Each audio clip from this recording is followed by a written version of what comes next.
Morning, everyone. Let me get my screen share started and we will get going.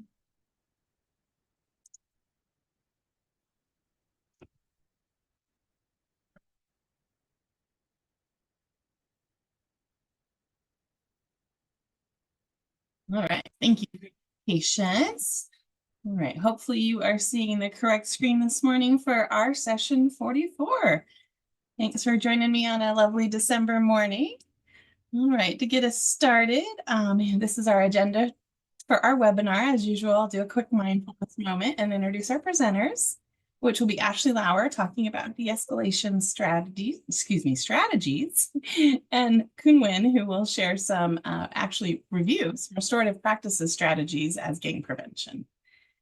All right, so for our mindfulness moment, I thought I would share this quick video, give us all a chance to just take a breath and decompress before we get into more of the rush of the holidays. And I thought maybe it was a technique we could share with our kids as we're working with them this month. I'll get that started.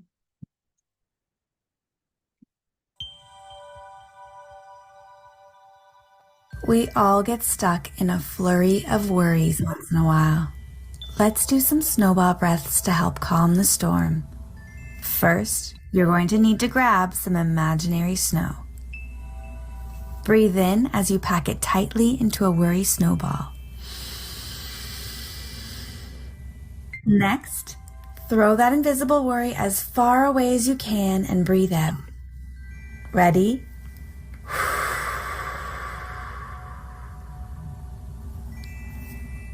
Let's try it together. Breathe in and roll an imaginary snowball. Make sure your worries are packed tightly in there. Breathe out and throw them far, far away.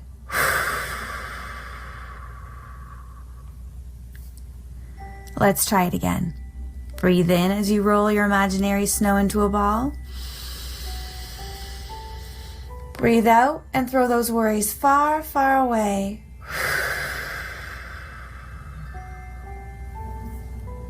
Let's do it one last time. Breathe in as you pack imaginary snow into a ball. Breathe out and throw the worry as far as you can.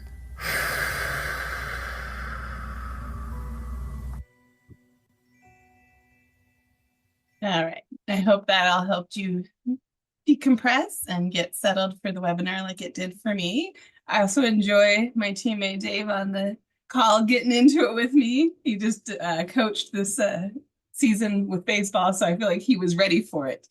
So, all right, let's move on to introducing our presenters. Oh, there we go. All right, so first we have Ashley, and she is a dedicated behavior specialist at the Utah State Board of Education, where she focuses on providing general behavior support and promoting school-based mental health.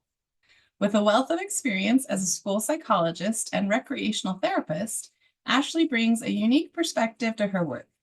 Ashley is deeply passionate about advocating for the needs of students throughout Utah, and in her leisure time, Ashley enjoys traveling, spending quality time with her family, and playing lacrosse and exploring the beauty of the mountains in Utah. All right, following Ashley, we will have Nguyen join us, and he'll hop on the call a little later this morning. He also works at the state board as a prevention specialist, and he has a primary focus in restorative practices by sharing the concepts and practices to local education agencies under the student support section. Cuong also manages the annual Do the Right Thing Challenge, which is a youth violence prevention initiative for 7th and 8th grade students. Nguyen has also recently been assigned to manage the Juvenile Gang Prevention Grant. Prior to coming to USBE, Nguyen had 12 years of experience focused in implementing juvenile justice policies for the Utah Commission on Criminal and Juvenile Justice at the Governor's Office. And I always think the State Board of Ed is a long name to say, but I feel like they have us beat there. So, like I said, Nguyen will join us later. And with that, I will stop sharing my screen and give it over to Ashley. Awesome. Thank you, Amanda. And thank you for that mindfulness moment. I think it's always great to spend time kind of getting ourselves into the moment and getting ourselves into the right mindset. So thank you. Okay.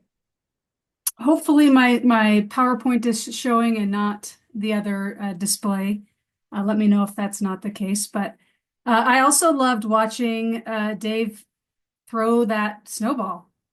Like it was like these worries are not going to stay with me. They're going to be gone for the moment so I can focus on what's going on here. So that's really a lot about what we're looking at when we're talking about de-escalation is how do we both for ourselves as the adult in the situation, as well as how do we help our students to kind of come down a little bit when they're in these moments of crisis. And we use the term behavioral emotional crisis, and we'll kind of talk about that and define that a little bit later on. The way I want to start though is we're really gonna start just with some behavioral support like concepts. We're going to start with some foundations. I think it's important to recognize where there are opportunities to intervene with a student, where there are opportunities to interrupt an escalation cycle, what we call the crisis cycle. And so we're going to talk about that a little bit. We're going to talk about the crisis cycle that we use at the State Board of Education. It's similar to some crisis cycles that are used by some training programs. And then we're going to talk about how to support the de-escalation of students who are at different points in that crisis cycle. Before we start, though, I will just say there is a lot of information when it comes to de-escalation. This is just going to be a foundation and kind of give you a place to start. And then I will give you some resources and things that you can look at to kind of further delve into understanding the process of de-escalation. Okay, so behavior fundamentals, and this may be a review for some of you. This may be new for some of you as well. And we're really going to look at this as you're working with individual students. We're going to look at this from an individual student perspective. How do I support an individual student, not from a systems level perspective? Okay, so let's talk about some of the principles. So behaviors communication. So we know that when we're seeing any sort of behavior from a student, that it's communicating something to us. It's saying, hey, my needs aren't met in this situation, or I actually need this when you've given me this. So it really communicates usually an unmet need that someone is experiencing. It can be changed. So there's things that we can do to help shape a behavior and shift the behavior that we're seeing, teaching skills, things of that nature to support that behavior change. It occurs in the context of an environment. So we'll see that sometimes students exhibit behavior maybe it's in math class, but they don't exhibit that same behavior when they're in language arts. And so there's some context there as well. We see that same thing with us when we are engaging with certain people, right? In a work context, my behavior may look a little bit different than in a social context or a personal context. So it's really normal for behavior to shift depending on the context of the environment. And understanding that context can help us to support behavior change. And then lastly, behavior is learned, and it can also be unlearned. So if we think about when we're driving every day, we usually are looking at what is the best path for me to get from point A to point B. I'm looking at what's my fastest route. I'm going to try to avoid road construction. I'm going to try to avoid traffic, things of that nature. When we're looking at how behavior is learned, it's really looking at the most efficient path to the greatest reward. So if we kind of understand some of those things, we can understand why maybe problem behavior occurs. Because as I maybe scream and yell, I quickly get that attention that I'm looking for from my teacher. Or I quickly get that attention that I'm looking for from this peer that I've been trying to get attention from. So some of that can help us to understand why behavior is happening, and then how we can make adjustments or how we can support students in adjusting that behavior. Same thing for us as the adults, right? There's certain things that we do that maybe aren't the healthiest behaviors, but that bag of chips gets us that salt that we need really quickly, or the sweet tooth that we have, we get that really quickly if we have a candy bar. And so if we understand that, we can understand how can we adjust things so that we can meet that same need in a different way. Okay, a couple other principles. And I apologize, I know I'm going fast, but just due to time, I'm trying to get us as much as we can here. So all behavior serves a purpose. Within behavior principles, we talk about this as a function of behavior. So behavior has a function. There's something behind it. It's getting us something that again, we talk about those unmet needs. It's helping meet a need. It can be addressed by either preventing behavior from occurring or reinforcing other behaviors we want to see. And we'll talk about that a little bit more. We talk about antecedents and consequences. We'll talk about that just a little bit more. And then the important thing is understanding that punishment does not teach new behavior. So a lot of times we focus on punishment. We focus on, sending a student to the office or something of that nature. That's not actually going to teach a new behavior. It may get the student to a place where they can come back in a new behavior it can be taught, but in and of itself, it's not going to teach a new behavior. So although most problem behaviors are minor, if not addressed correctly and consistently, behaviors can persist and become worse. So this is really the context for what we're talking about today. If we're not catching what's happening with a student early on, if we're not recognizing small behaviors that are happening, sometimes that escalation happens and we get to a point where there's a behavioral emotional crisis that happens. So we're really looking at how can we address correctly and consistently these behaviors to help mitigate crises from happening. Okay, so again, we're looking at this learned behavior, and learned behavior usually follows a predictable pattern. This, in the context of behavior's principles, is called the ABC model of behavior. And when you look at the ABC model, first we have something in the environment that creates the condition for a student to respond in a certain way, or for an individual to respond in a certain way, and that's known as the antecedent. So a good example of this is that, sorry, I'm just trying to, okay, if someone is hungry, that hunger is the antecedent, eating food can be a good thing for them. That is a behavior that follows. After that antecedent or that thing in the environment that creates the condition, you have the actual behavior. This is the response to the antecedent.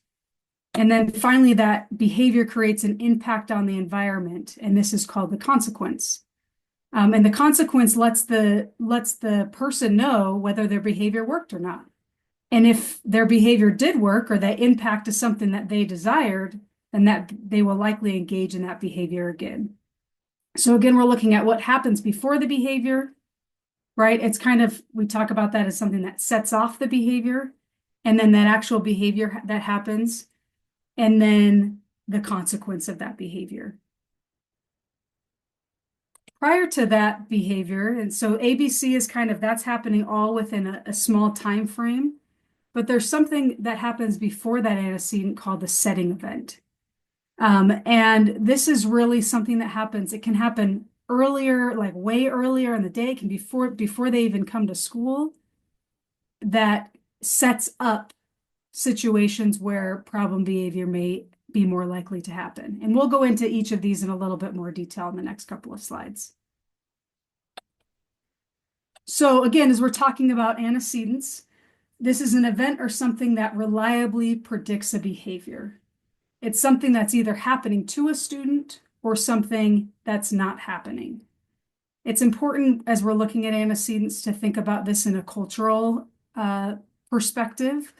Learning about different cultures might help you understand that certain students may have different antecedents than other students. And so really looking at that within the cultural context. Antecedents could be rude comments from peers. It could be a teacher reprimand. It could be lack of attention either from peers or adults. I think a lot of times we see an antecedent or that condition that sets off a behavior as a student being asked to stop doing something they prefer. Could also be just being expected to stay on task for long periods of time. You know, sitting in a desk for a really long time sometimes can cause some agitation to happen. Again, it sets the stage for the behavior.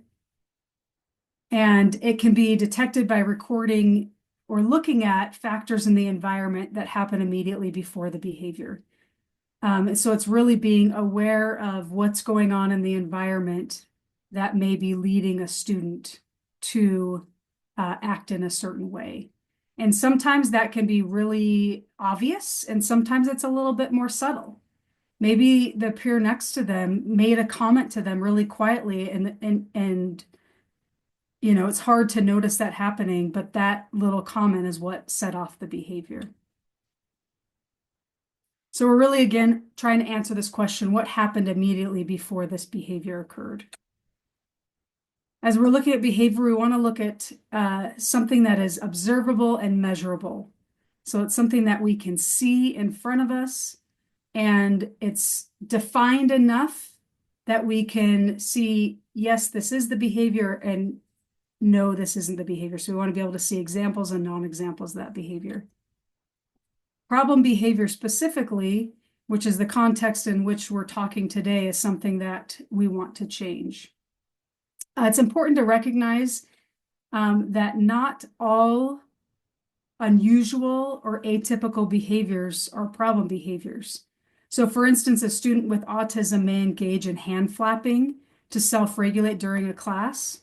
And while that may seem atypical to some, it doesn't pose any safety risk, and it may actually be helping the person to engage in the classroom setting or in the setting that they're in. So problem behavior, it can interfere in different ways. It may interfere with the individual student's access to the instruction. It may interfere with their ability to socialize and engage with their peers, or it may also interfere with the safety of the environment. So some of the examples of problem behavior might be something like getting out of the desk and hitting another student, or screaming at a teacher, walking out of the classroom, things of that nature. So then we're looking at the consequence, or anything that immediately follows the behavior. And observing consequences helps us to understand what's reinforcing the behavior.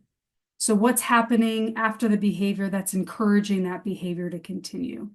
So it's important to pay close attention to whether anything has changed in the student's environment. Sometimes we may look at, you know, if a student is yelling out and we as the adult, you know, reprimand that student, or, you know, come over and give that a student attention afterwards, that attention that we're providing that student may be, even though we're not intending it to, actually reinforcing the behavior if that's what they're looking for. Again, as it says on the slide, it can be pleasant, unpleasant, or a neutral experience. Some of the common consequences may be attention, one-on-one time with a particular person. It could be delaying or avoiding schoolwork, getting away from an overwhelming situation, or getting access to a desired item or activity. There's many other consequences that may happen, but those are just some examples.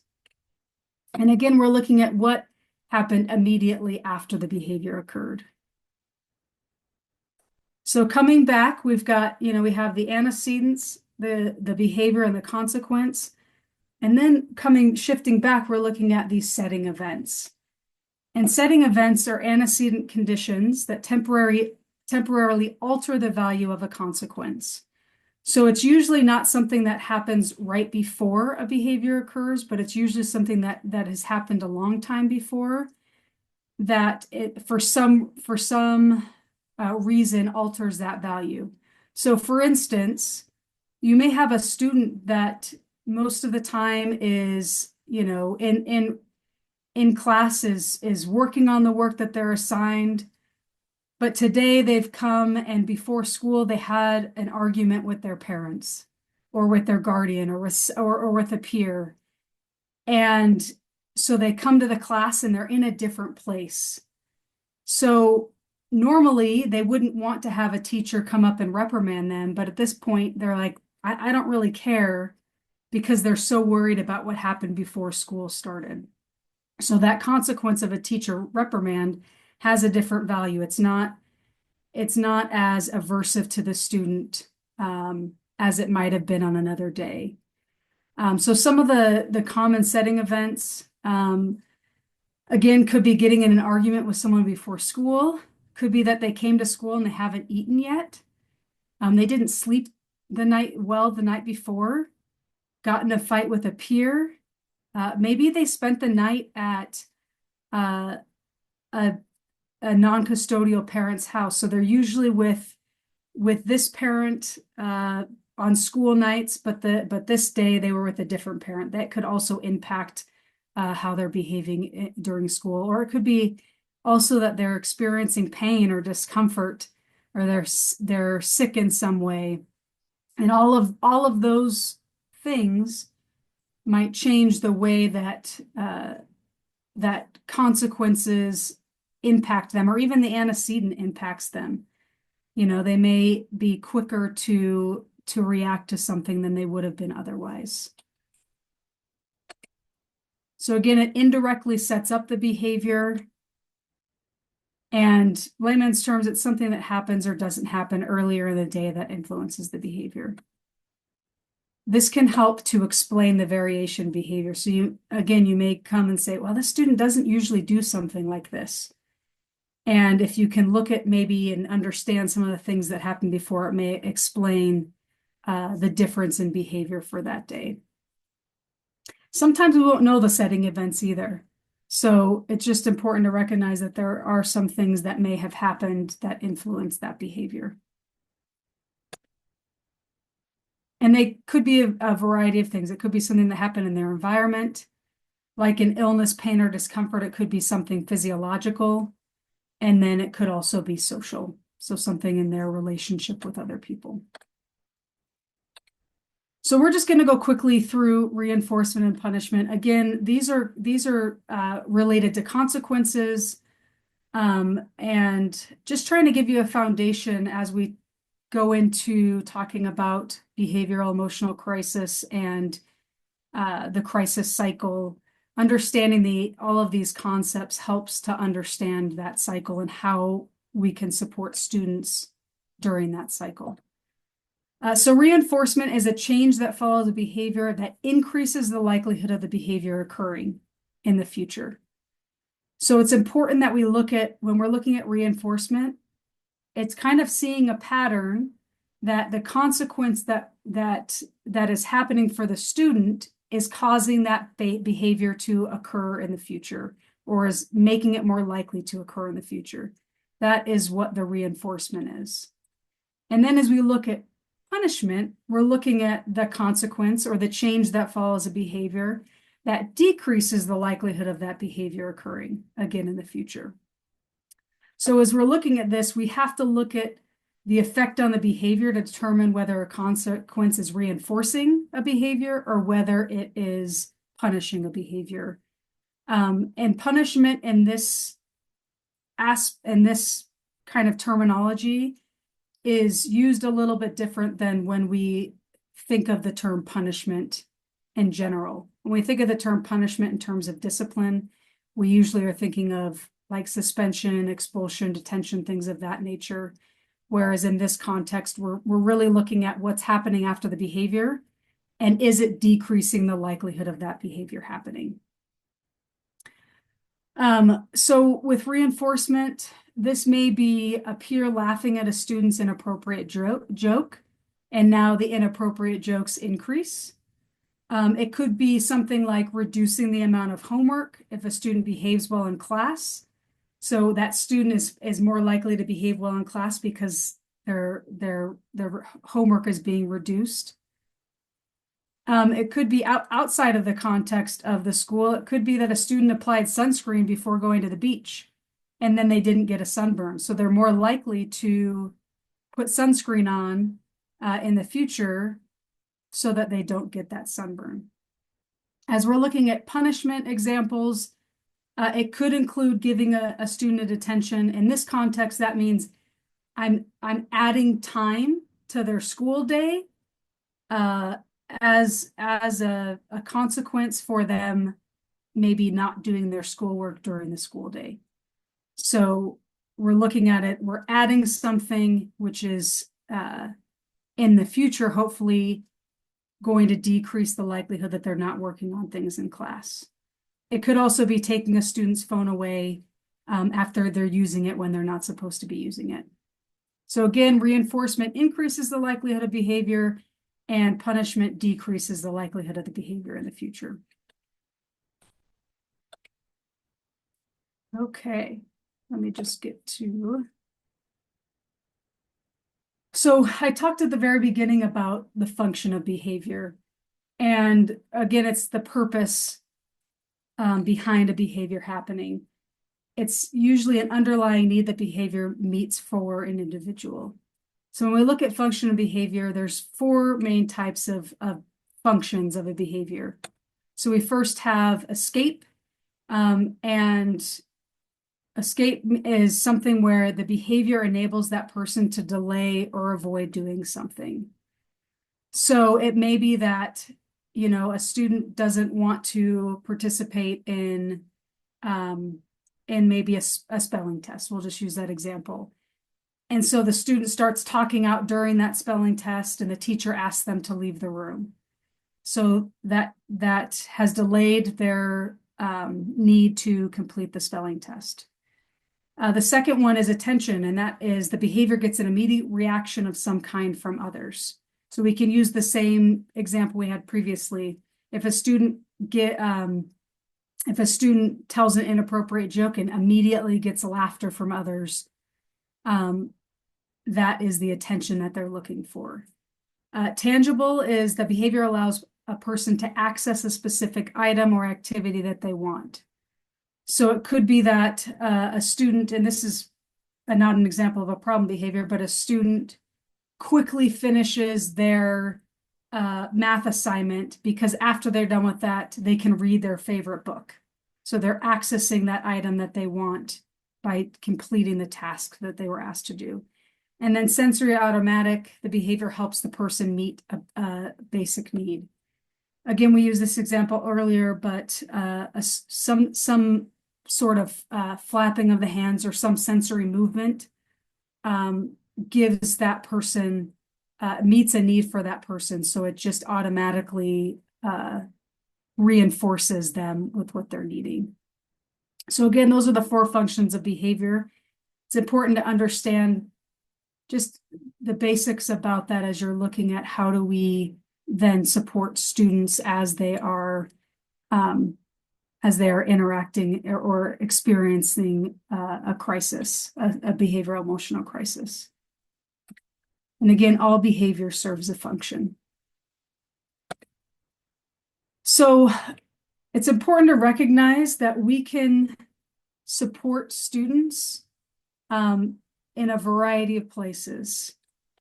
So we can use strategies to neutralize or minimize the likelihood of a setting event. This could be something like, I'm going to withhold a request for a student to complete an assignment until they've had something to eat. So that setting event is they weren't able to eat earlier, and knowing that without that food, they're going to have less energy to complete the assignment, or they might be more irritable. There might be some things happening. I'm going to withhold that until I get them a little bit of food to eat or a little snack. This could be things like greeting students at the door. We talk about that a lot, but it serves a really important purpose. If they've had some sort of negative social interaction prior to the school day, this can help neutralize that conflict that they had earlier in the day, because we're now providing a positive experience for the student by greeting them at the door. Next, we're looking at the antecedent events or antecedent strategies. When we're using antecedent strategies, this is reducing the likelihood of the problem behavior. It could be included things like adjusting to the environment. And it's hopefully a way to make the problem behavior irrelevant. Examples of this might be spending time building a relationship with a student, reducing clutter and distractions from the physical environment. Sometimes when there's way too many things around, it makes it hard to really be fully engaged in what's happening or what we're being asked to do. It could look like something like designating a break space away from loud and busy areas in the classroom, right? If a student is being asked to do something that is really difficult for them, or maybe something just happened with a peer and they need to kind of resolve that before they can move forward in completing classwork, knowing that they have a space to go for a few minutes can help to minimize that behavior from happening. And then establishing expectations. The more someone knows the expectations and also how they can get their needs met within those expectations, the less likely it is that that problem behavior will occur. The last two are the behavioral teaching strategies and the consequence strategies. So it's important to know that there are ways that you can teach new behaviors. There's ways that you can teach skills. Teaching those skills helps make problem behavior inefficient, because now they have another way to meet the need that they were trying to meet through the problem behavior. And then consequence strategies are ways to make the problem behavior ineffective. And the more we can pre-plan consequences, the better. Within the context of a behavioral emotional crisis, when that is occurring, we no longer want to be using behavioral teaching strategies and consequence strategies. As we move through the crisis cycle, the focus is really on prioritizing safety. Those teaching strategies and the consequence strategies may come after the crisis has subsided, but during a behavioral emotional crisis, sometimes those teaching strategies and those consequence strategies may actually inadvertently escalate a behavior. So we're not going to talk as much about those, but just know that there are ways to intervene by teaching new skills. And there's also, like we talked about, reinforcement strategies that can help to increase the likelihood of another behavior occurring, and then the punishment strategies that will hopefully decrease the likelihood of the problem behavior from occurring. Okay, I know we're well into what our time here, but I think that foundation is really important to see prior to talking about behavioral emotional crises and de-escalation. It's important to recognize that even with comprehensive efforts to prevent problem behavior, you can realistically expect a behavioral emotional crisis to occur from time to time. I think we see that with ourselves. Even if we've learned all these coping skills, if we've prepared for stressors that might occur, there's a stressor that will arise that may send you into a bit of a behavioral emotional crisis. So it's important that we recognize that will also happen with our students. Preparation is key to help support positive outcomes. Really, the more you can understand, the more you can to recognize what's going on with an individual student, the more likely you will be able to support a student before they really come into what we call a crisis peak. One other quick thing, I don't know how many of you know about emergency safety interventions. They're interventions that are to be used as a last resort. There are things such as physical restraint and seclusionary timeout. We're not going to talk about that today. There are other trainings that that really go into those specific emergency safety interventions. But just know that unless you have been trained and certified to use them, they are not to be used, and they're only to be used as a last resort. Okay, so let's talk about what a behavioral emotional crisis is. And this is the way we define it, just as a way to kind of try to comprehend how this is a little bit different than other crises that may occur in a school. So it's a situation where a person's repertoire of coping skills, so the skills they've learned, or their capacity is overwhelmed. So either they don't have the coping skills, or the stressor is so great that in the moment they're unable to use the coping skills that they have. A behavioral emotional crisis, it leads to less control over actions. Some of us may be aware of kind of some of our the brain chemistry and the response that we have in our brain.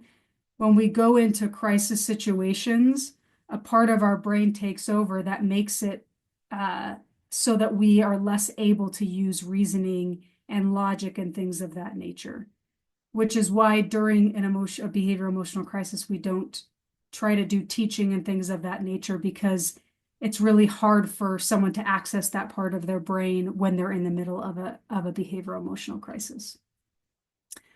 And usually this behavioral emotional crisis, it can escalate to a point where there's a safety risk that's posed to either that individual person or other people.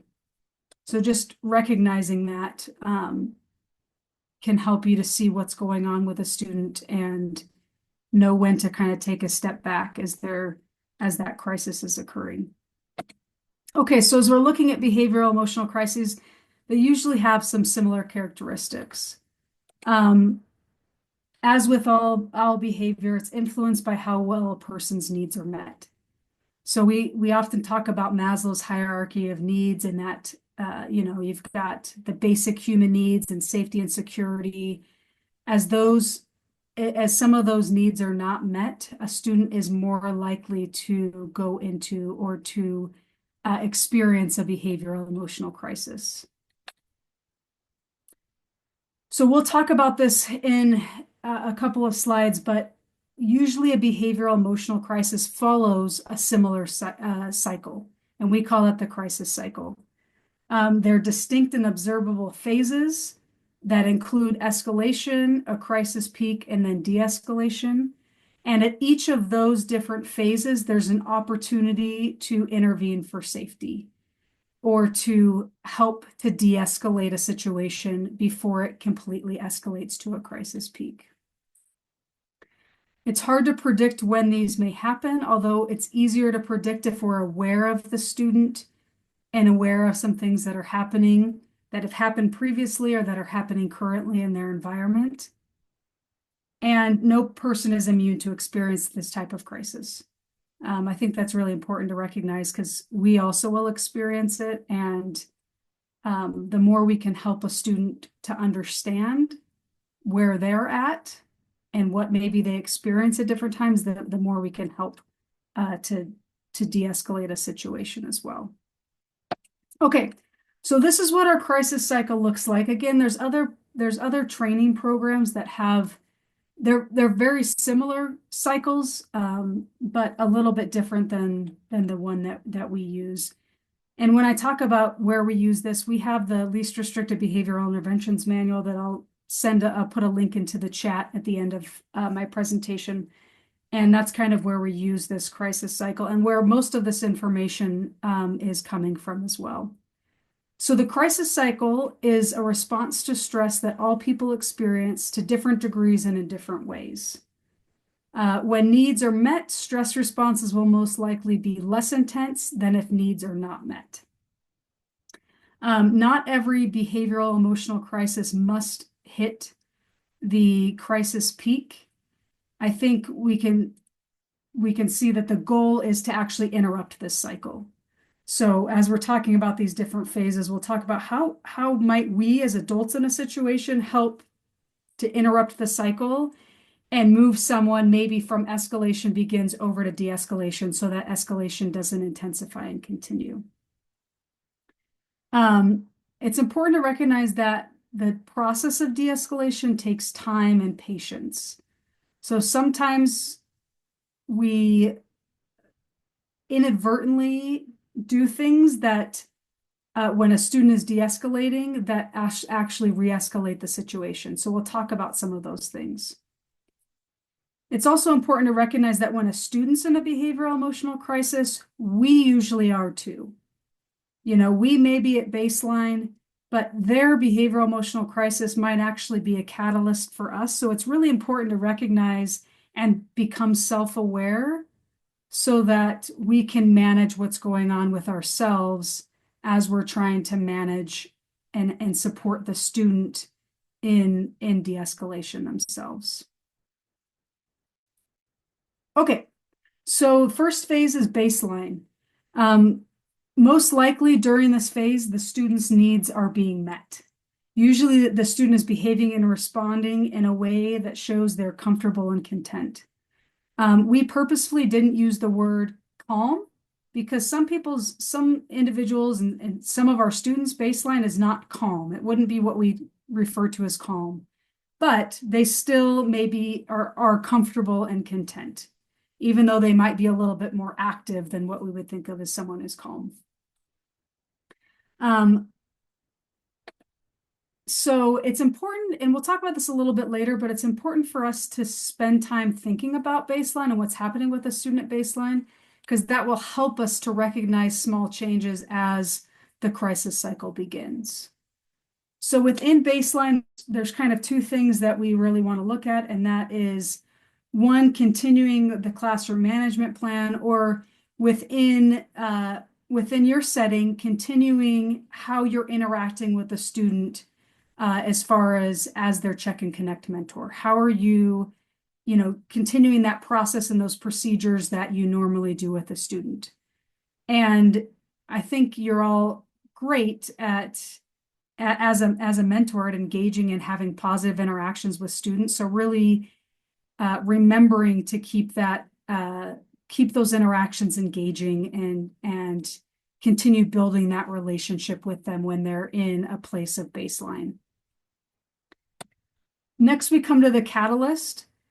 And this is an antecedent. So we talked about that condition that happens right before our behavior. And it's usually an antecedent that has occurred that generates distress and or anxiety. So it's a specific type of antecedent that brings them into this crisis cycle. And no matter how well you pay attention to a student at baseline, an antecedent is likely to occur, this catalyst is likely to occur in some situation sooner or later. So it's important to determine what that stressor is or what the unmet need is in this catalyst phase. So some of the potential antecedents within this context would maybe be a conflict with a peer or a conflict with a teacher. It could be a change in routine. It could be that they tried to problem solve through something and it was ineffective. For some students, it may be that they made a mistake, or it could be that they messed up in front of a class. They're giving a presentation and maybe they misspoke, or doing something that they are asked to do that they don't want to do. In this phase, we really want to look at acknowledging the stressor. So if we can try to recognize what that stressor or antecedent was, and then removing or minimizing that stressor if it's possible or beneficial for the student. So some stressors may be important for a student to have, and that may be like having to get up in front of a class. But minimizing that may be looking like, okay, if this student can't yet get in front of a whole class, maybe they get in front of a small group of students who they feel comfortable with. So looking at that stressor and trying to remove or minimize it. As we remove that stressor or that catalyst, right, the student can be directed towards de-escalation. Okay, so then the next phase is escalation begins. This may look like the start of showing signs of distress. We use the word internalizer and externalizing behaviors. Really, internalizing behaviors is anything where someone's withdrawing into themselves, or they're kind of, what we use the term is shutting down. They're no longer communicating with you, things of that nature. And externalizing behaviors are more things that you're going to see that are going to be, maybe they're loud, or they're arguing, or they're like kind of picking fights with other people, seeking conflicts, things of that nature. Sometimes it's really subtle, and sometimes it's very clear that those behaviors are starting. So this could be, you know, little things like maybe a student starts tapping their fingers, or maybe they start, you know, kind of clenching their fists, or they're increasing their movement. You know, their leg starts tapping a little bit more. They start pacing around the room, things of that nature. And so we kind of start seeing little changes in their behavior that can help us to know that that escalation is beginning. As we're looking at this, at how we might respond to help de-escalate a student at this phase, we're going to try to support the student in problem solving to address the behavior. And we're probably going to provide that student with 2 or 3 concrete choices to manage that stressor or to move away from that stressor, right? So if that stressor is the peer next to them who's poking at them or who's calling them names or things of that nature, then we may be able to move away from that stressor. But if the stressor is, I've got to get up in front of these my peers to give a speech or whatever that is, we may need to look at managing that stressor. It's interesting, there's some research talking about choices, and there's a lot of research that shows that giving 3 choices is really the best way to give choices, because it allows for a little bit more sense of control. And when we're giving these choices, this is where baseline and understanding a student's baseline really comes into play, because you can give them choices that you know they're more likely to choose because it's something that they already are doing at their baseline. It's something they already enjoy or prefer, things of that nature. So it's really trying to find a way to recreate emotional safety for them. One other thing, and this is kind of key in all in our adult behaviors when it comes to all of the crisis cycle, and that is to make yourself less threatening. So sometimes, like if a student's sitting in a chair and I'm coming over to them, that could look threatening to them because I'm much bigger than they are. Just in the fact that they're sitting down and I'm standing up.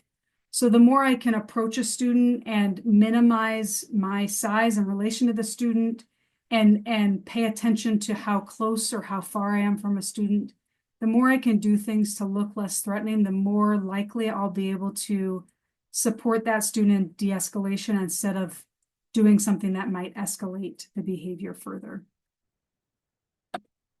As we're looking at the next phase, it's escalation intensifies.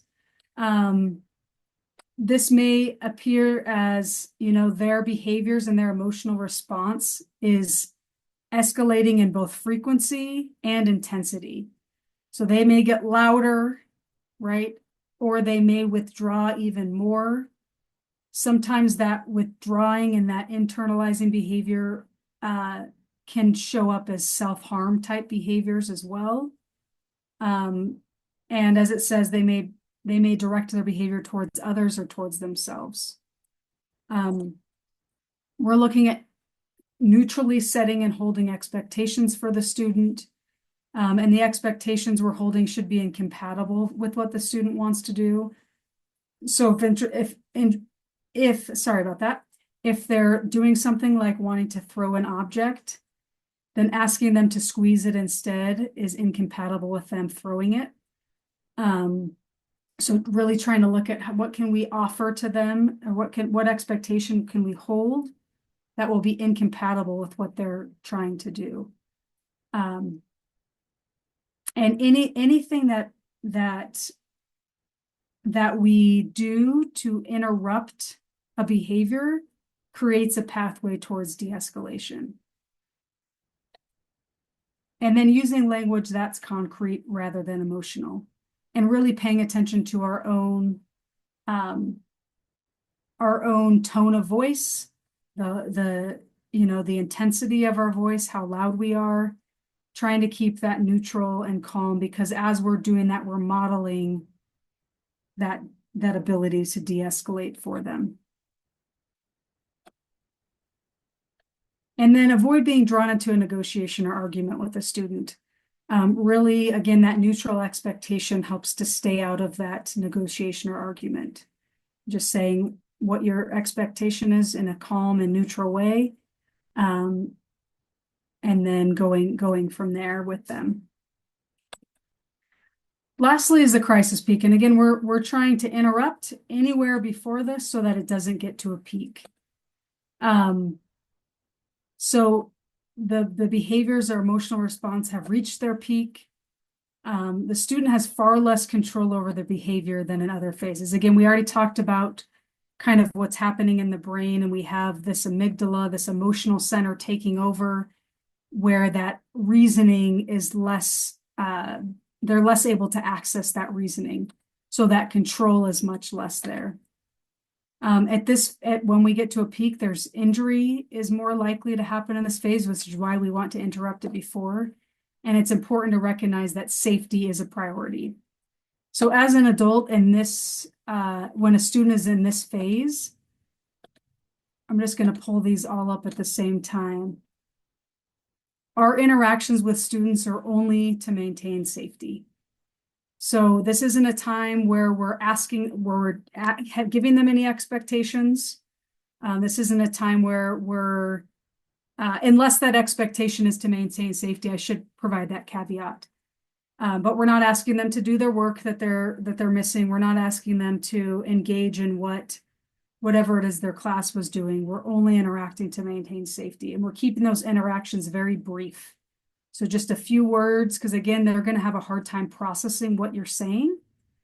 So the more you're talking, it's going to maybe make you frustrated, but they're also not going to be understanding, most likely, what you're asking them to do. So keeping things very brief. And this is difficult at times because we don't always have a ton of staff available, but as much as possible, ensuring there's enough people there to maintain safety. And prior to situations like this happening, knowing who's going to be involved in what way within that circumstance. So in the LRB I mentioned before, there is actually some information that outlines different roles that might happen during a behavioral emotional crisis. So the more that you can with your colleagues discuss those different roles and know how maybe to support a student using those roles, the better, because then when you get in the situation, you'll kind of have an idea of how you can support a student. Next, we come to de-escalation. This is really where the student, if they have gotten to that peak, where they're starting to calm down a little bit, where they're starting to move back towards baseline, they've lost some energy. In that process, they're regaining control of their behavior. We may want to structure this process and how it looks. This is also important to understanding their baseline, knowing where they prefer to go, where they are more likely to feel safe and comfortable, so that you can help structure their calming down. It's important to know some students may need time alone or away from other people. This doesn't have to be that, like, they can still be supervised and should be supervised during that time, but having a space for them to go where they can be away from a lot of the stimulus that's in their classroom. It's important to recognize that a student can easily re-escalate from this phase. So again, those expectations to come back into the classroom, and this will go into our adult responses. At this point, we're not making demands on the student. We're not having them discuss the incident. We're not asking them to make any repairs. We're just allowing them the ability to calm down. Again, the student may need space and support for de-escalation to do that safely. And then exhaustion. Sometimes this phase is not recognized, the need for this phase. And if we think about the times where our emotions have been heightened for a long time, where we've been in what some people call like the fight or flight phase for a long time, it's exhausting. And students may feel completely drained, especially if they have actually gotten to that crisis peak. And if that crisis peak lasts for any amount of time, there's probably some exhaustion. And so allowing them the time they need to rest before they return to baseline. I've had students following crises need to go and take a nap for 20 minutes. And some people may see that as, now they're getting out of things.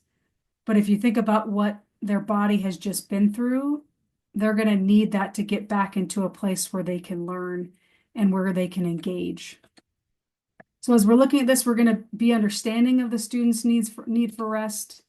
We're going to invite them to come back when they're ready to.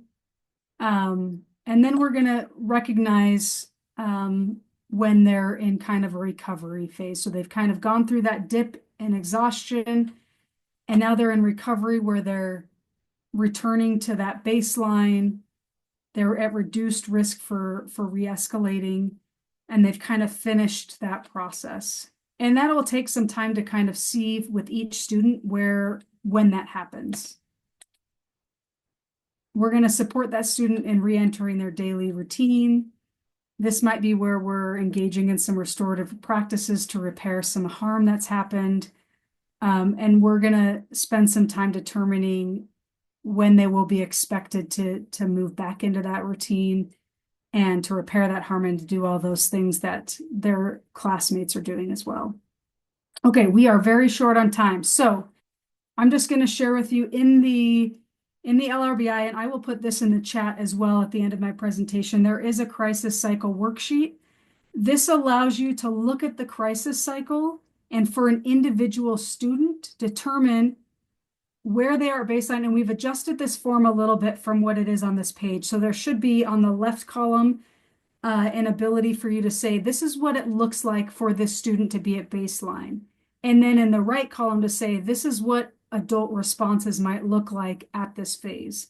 So even though I've given you some general things, that response will be different depending on the individual student and their needs, what their unmet needs are, kind of their circumstances, and what those things are that may be a catalyst for escalation for them.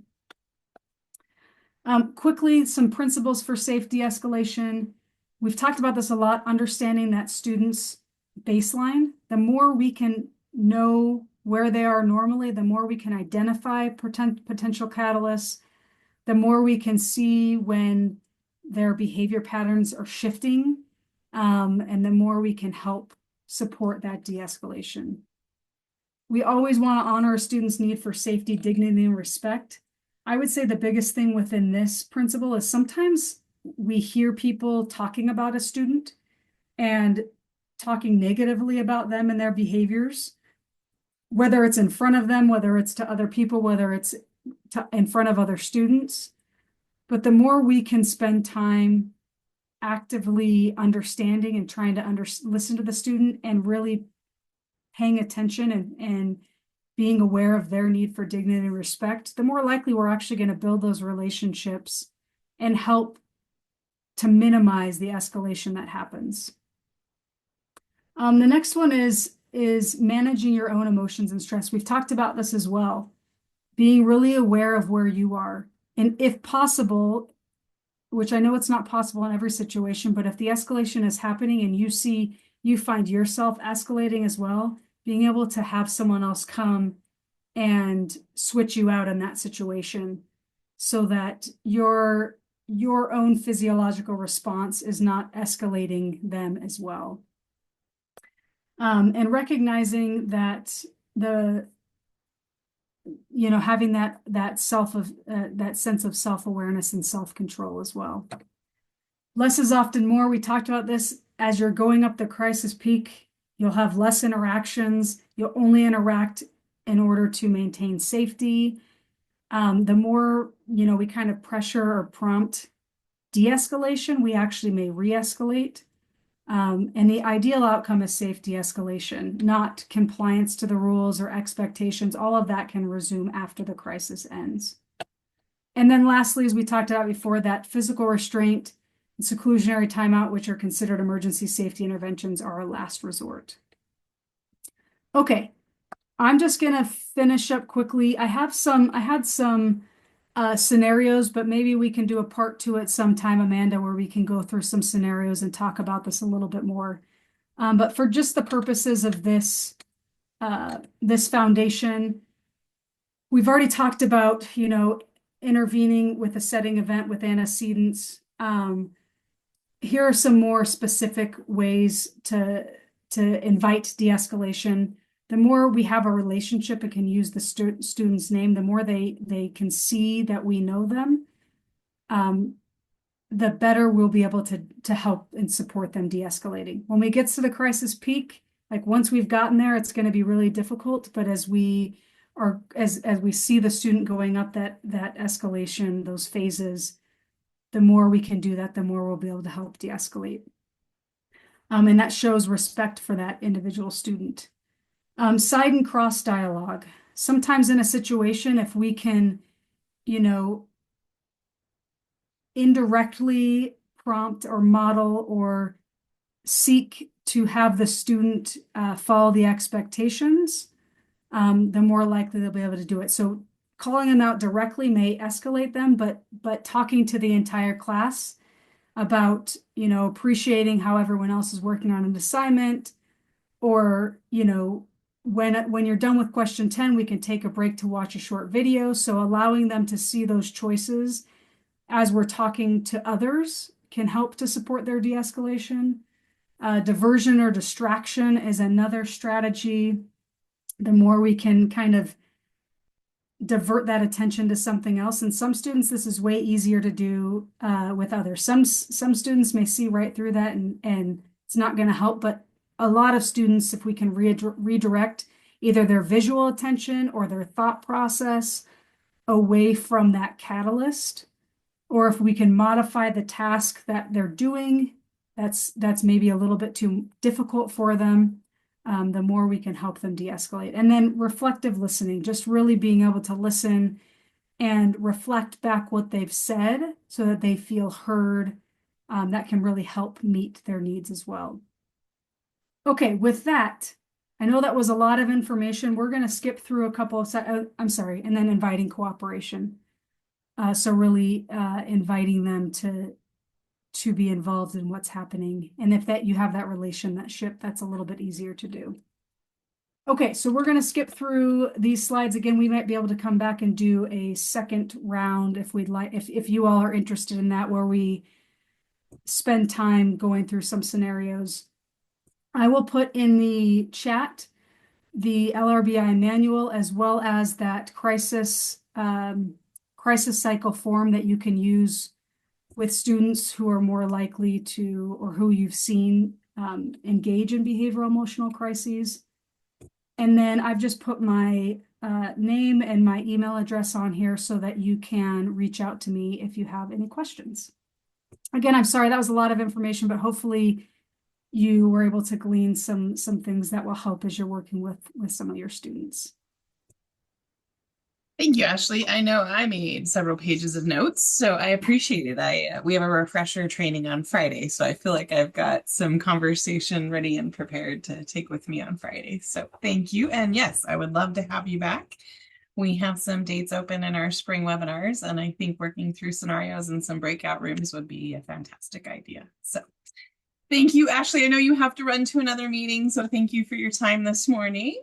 All right, I'm pretty sure Kuhn has joined us. Let me look through our lovely, I'm so excited to see so many people here today. This is fantastic. And yes, I do see that he is on there, and now I see your camera. All right, friend, are you ready to share your screen?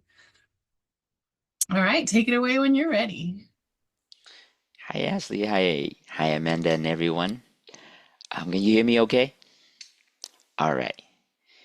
Check, check, microphone check. Is that how you get on stage and start Yeah, sounds good the to me. I show, like right? it. Yeah. It's a show, definitely. Okay. Hold on. Let me do the run. So, tell me if you see the screen and all okay. Yep, you're good to go. Awesome. Well, good morning. My name is Cuong Nguyen. I am a prevention specialist here at USBE, and my focus is on restorative practice. Additional duty that have been assigned to me will be overseeing managing gang prevention, and then the do the right thing, which is talking about the seventh, eighth grade student is a writing challenge. So I manage that program. So if you're interested, let me know. Um, Thank you for sharing space with me today. What I'm sharing with you is the content that is 6 hours long and condensed it. I don't want to give pieces here. I want to give a full picture, but it's a very broad overview. But in terms of objective, would be you would be able to describe the concept of restorative practice, reflect on how restorative practice may impact on you as a participant on your professional life and maybe on your personal life too, in terms of you go out and talk to people, talk to your kids and all of that. So just to share with you, Restore Practice, the material I'll be sharing with you is from the International Institute for Restore Practice, or IIRP. Restore Practice, a lot of folks immediately thinking, what program is it? How it look like? The emphasis on Restore Practice is about the mindset that you approach to working with and interacting with students on a daily basis. So we want to use the faculty and staff time that you are working with, use and helping that mindset shift as you approach to restore practice. Maximize the time that the students are with you and in the school and the learning process, right? A lot of majority of the day time is at the school and working with you. So then we were thinking about, yes, that's how can we build that good relationship. Again, building that relation, connecting. Part of that, again, re-emphasizing the mindset. We're looking through a different lens of managing students' behavior rather than punishment, right? Our suspension, expulsion is about building that relationship as a core of all of the student in school. Um, Hopefully this as part of that building relationship you get more time on your day when applying restore practice. We believe that you should reduce significant amount of time you spend on reporting, referring school to the vice principal or whoever is in charge of student behavior, and then building the culture within. It's great to have restore practice within a classroom or a teacher practicing that. It'd be I guess increase better outcome. Don't want to use the better, but increase the greater outcome when you expand that to all of your classroom or the fourth grade, right? And if you expand it to a school-wide culture on applying that relationship, building that relationship, and building community, which is I will talk to you about in just a minute. One thing I want to share with you right now in terms of restorative and justice and restorative practices. The emphasis now that it I want to distinguish. You may have heard of this, and then both of these used interchangeably. It does have a different meanings and an emphasis. Therefore, it's important to know. So, restorative justice is more like a reactive, consists of a formal or informal response to a behavior or a crime that or a wrongdoing has occurred. This is a reactive approach, right? Things happen, harm's been done. Now we're gonna address that in a justice, if you will, a way, but using restorative concept as well. Whereas IIRP, talking about restorative practice, is a social science that study how to build social capital and achieve social discipline through participatory learning and decision making. This is a proactive approach. It's emphasizing on focusing on building relationship, building that sense of community, and then when you have that relationship, it's easier to keep students accountable for their behavior. It's not to give them a free pass, but when you have that strong relationship and a sense of community, as we are now as a learning community, it's easier to work through those difficult and challenging behavior. So the foundation hypothesis of restorative practice is that human beings are happier, more productive, and more likely to make positive change in their behavior when those in positions of authority, and you all are as a teacher, as a school counselor, as a mentor, right? When you work with you, they see you as an authority. If you work with them rather than to them or for them, and we're going to emphasize that a little bit more as we move forward.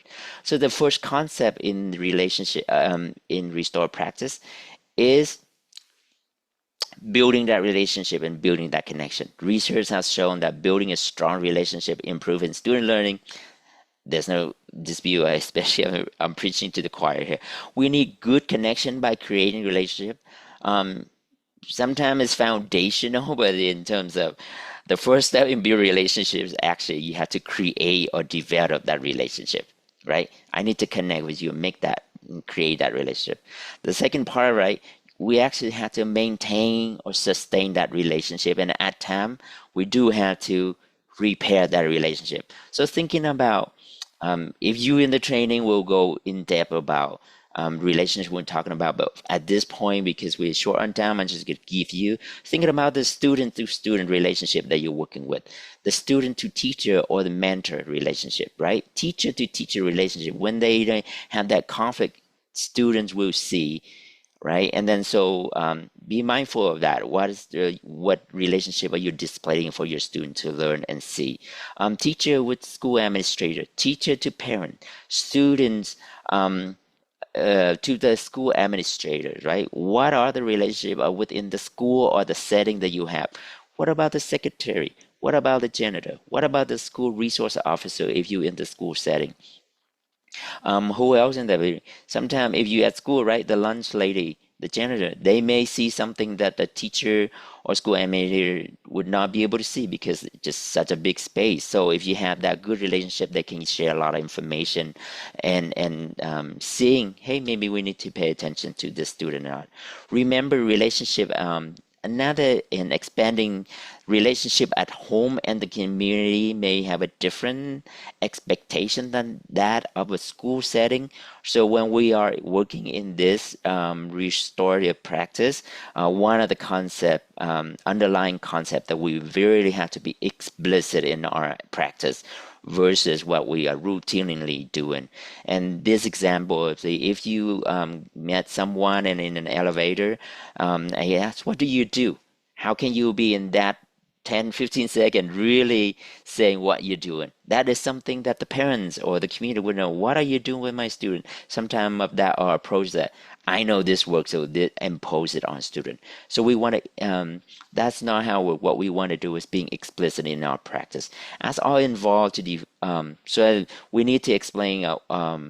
As if we go into the activity, we need to talk about how is a healthy relationship look like, feel like, and sounds like. Those are the things that we would have gone if we had the time. So I already talked about the relationship, right? The community is when so when you think of community, maybe a larger out there in the with the business, with the business surrounding the school, the service provided, blah, blah, blah. What we're talking about is maybe within this school, right? When you build that relationship with student, build a relationship with that teacher, then you create that community of learning. We are here in this community of learning right here with mentor, mentees, with that very small community. That's what we're talking about, right? And not just like we are here, the community. Do you have the connection? Do each member in this community feel like they are part of? Do they belong? Right? Do they have the connection with what we are doing? So those are the things that we need, not just to say a community, but we have to build relationship and have that kind of connection, a sense of belonging, a sense of connecting, and part of the community. And when you have the relationship community, then accountable for how their actions affect individual relationship with their community. So then when things happen and then their behavior impact or have a negative effect on what's going on, then we can easily talk and communicate about what need to do, what need to be done to make things right. So that's the part of creating very basic, not basic, but foundational on relationship, communities, and keeping youth accountability is very important concept. Um, as a questions to you all, and this is something if you can put in the chat or just yell it out loud. Think of a person you had the greatest impact on you, and we all do have that. What is that you have the most respect for? What is the one word you would want to describe this person?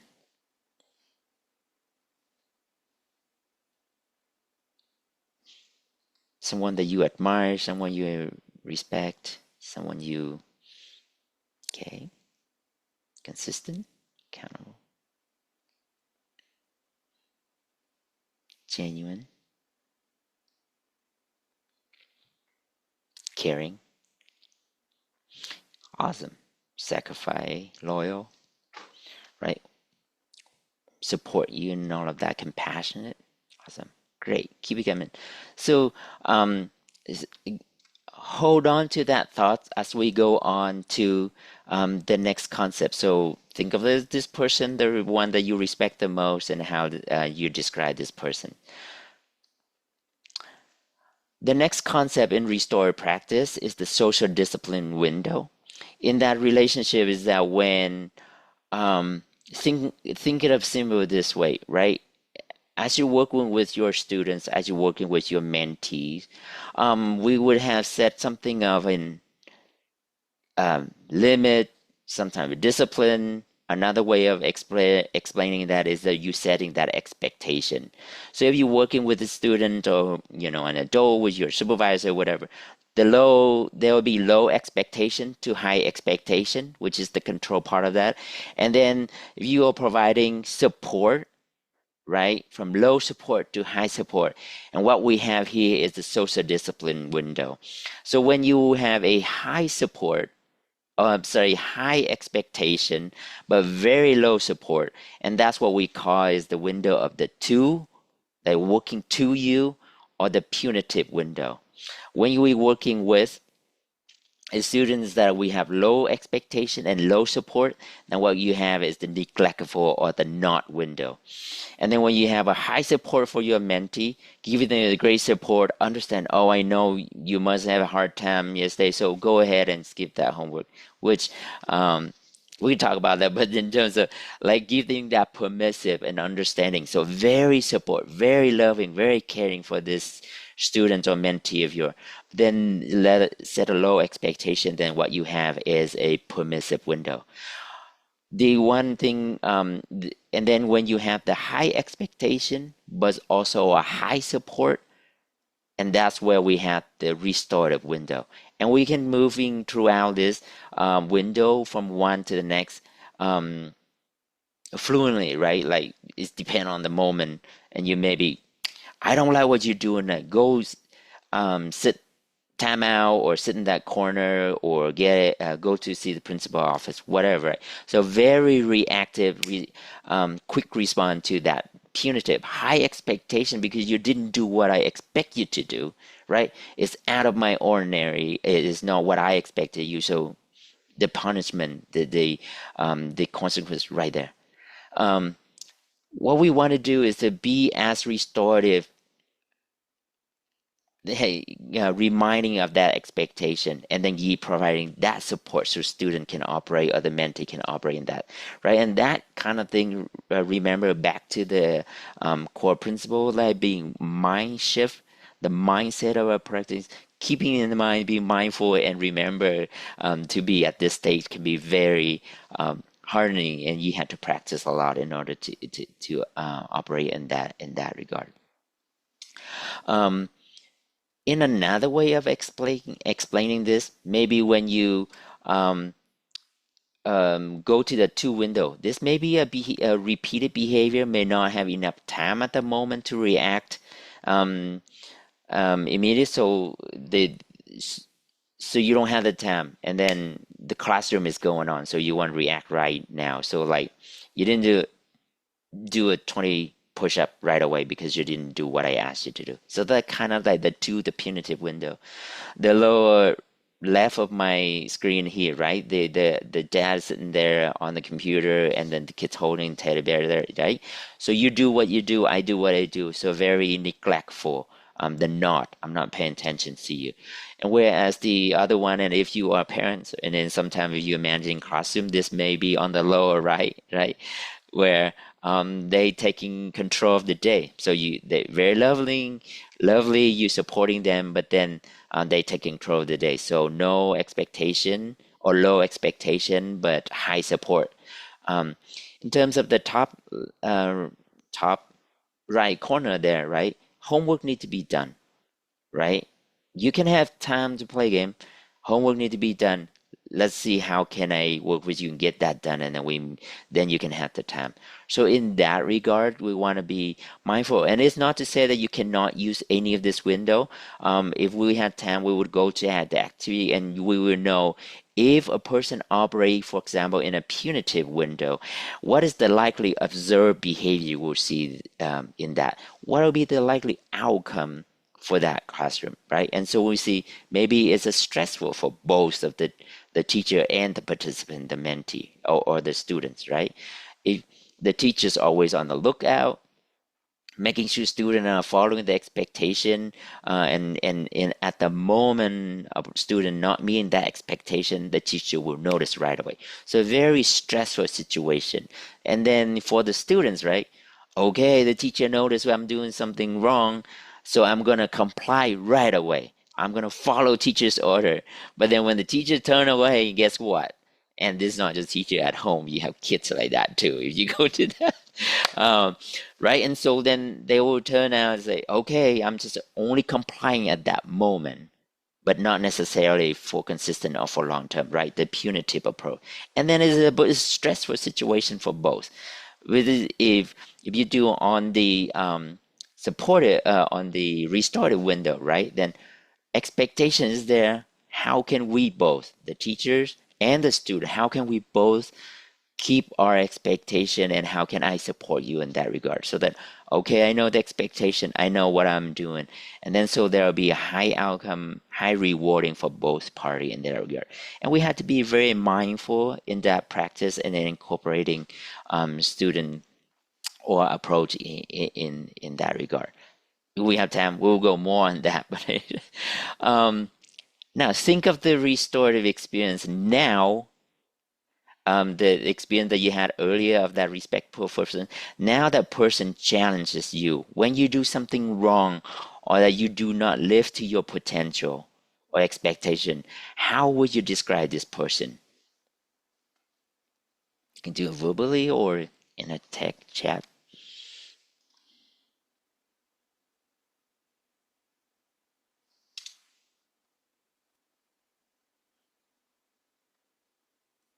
See, okay. Firm with expectation. Yeah.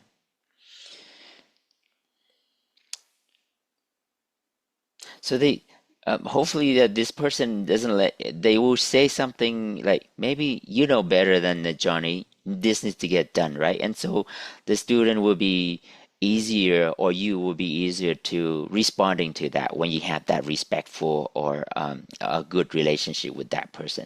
And when keeping it accountable, calling you out on your things that not meeting the expectation, it's easier to respond to. And that is the feeling, if you will, a sense of restorative. Do you experience that part of the restorative? Okay, moving on here. Um, Think of a situation. We are moving to a different a new concept here. Think of a situation where you have referred to an authority figure, such as a school principal or a teacher. How do you want to be treated by this person in position of authority? Or that as an adult, we have see our supervisor, we see our boss. How would, right? Our boss is authority figure. How would you expect to be treated by this person, or trust, respect, with respect. Okay, on one of your value of that, right? And all of that, right, is that with respect, with compassion, with dignity, with fairness, with an understanding that where I'm come from, what I'm doing. Part of the approach in our work is that when we're working with a student on their behavior, and addressing their behavior, think about the fair process. The fair process in this, um,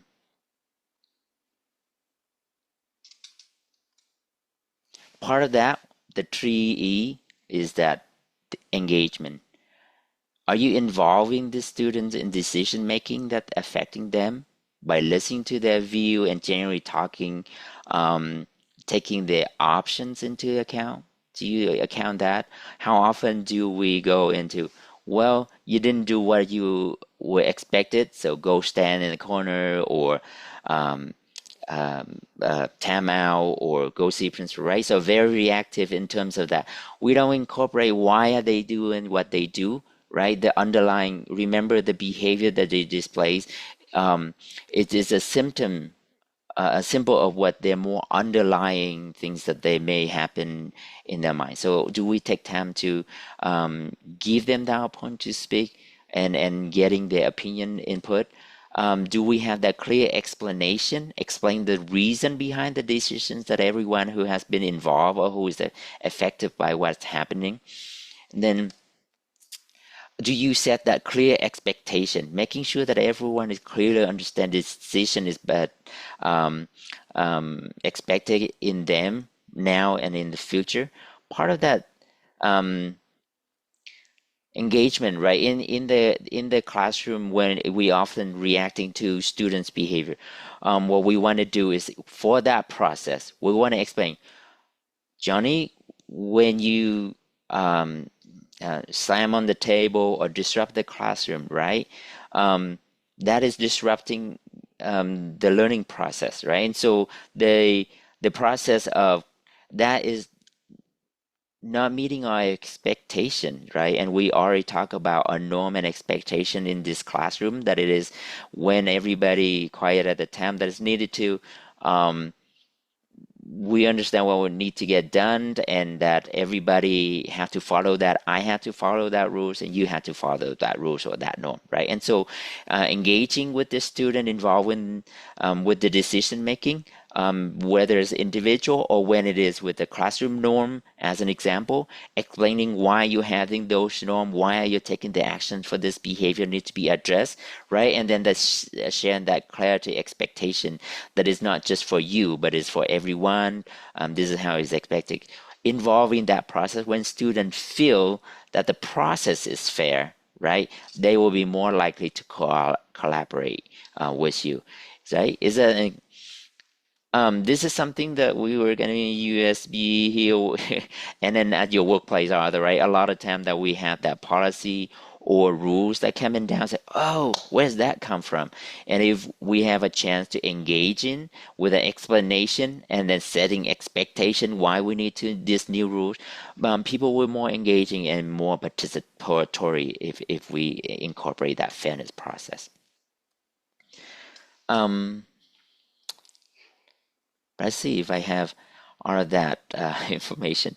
So the fairness, the central idea is that individuals are most likely to trust and cooperate freely with the system, whether themselves win or lose in this situation, by encountering with the system, when a fair process is observed. So again, individuals are more likely to trust and cooperate freely with the system, whether themselves win or lose in this situation, when a fair process is observed. So in the individual classroom or entire district criminal justice setting, right? Whether in each those situations, students are more likely to trust and cooperate freely with the teacher, whether or not they win or lose by participating in this situation, or in the system when a fair process is observed. That is, when they are engaged, when that they have an explanation on why you're doing what you're doing, and that the expectation is clear for everybody. If it's for teacher, right? Teachers are more likely to trust and cooperate freely with the school administrators, whether or not themselves win or lose in the system when a fair process is observed. With the parents, right? When parents are most likely to trust and cooperate freely with school system, whether or not they win or lose in the system, when the fair process is observed. And again, the fair process is incorporating the engagement, the explanation, and they're clearly sharing that expectation for all.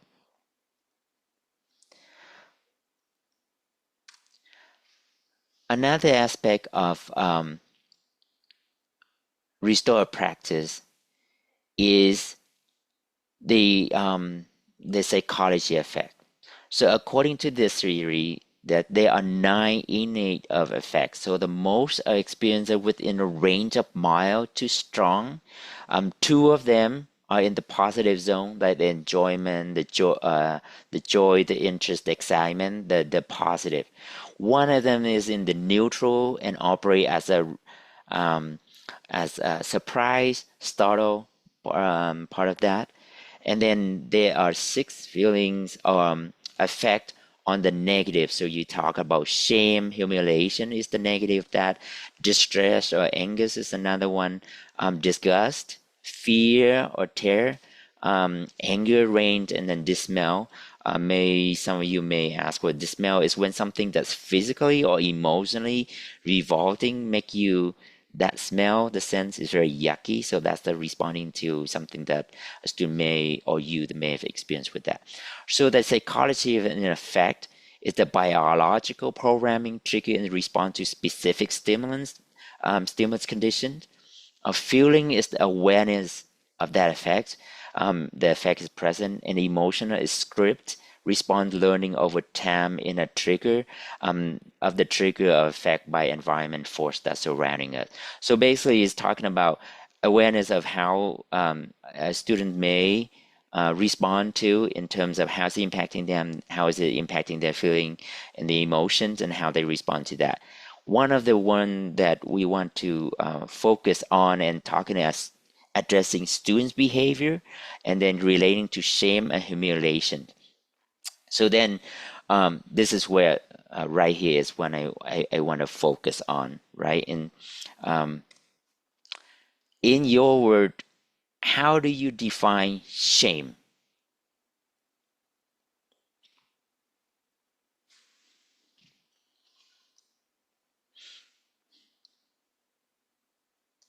This word. Have you been shame or experienced shame or humiliated before?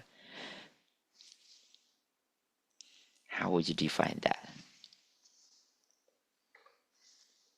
You can put in the chat. Embarrassed? For guilty. Okay.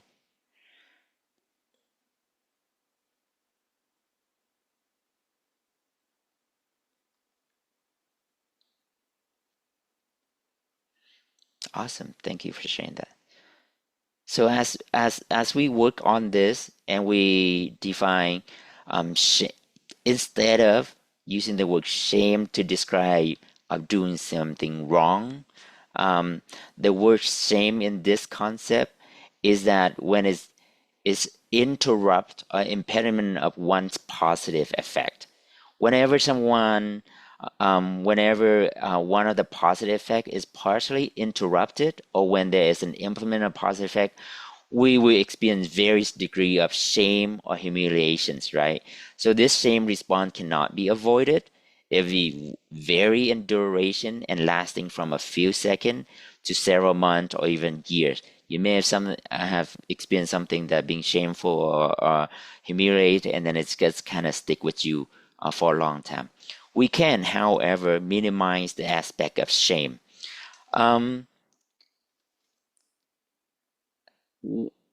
Think of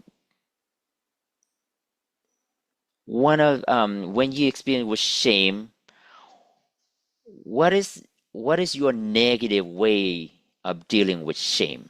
How do you deal with shame? Remember that experience, or we may have experienced with shame or being humiliated. How do we deal with that? Run, hide, withdraw,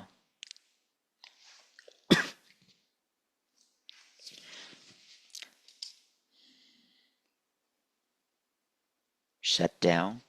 Okay, a lot of withdraw.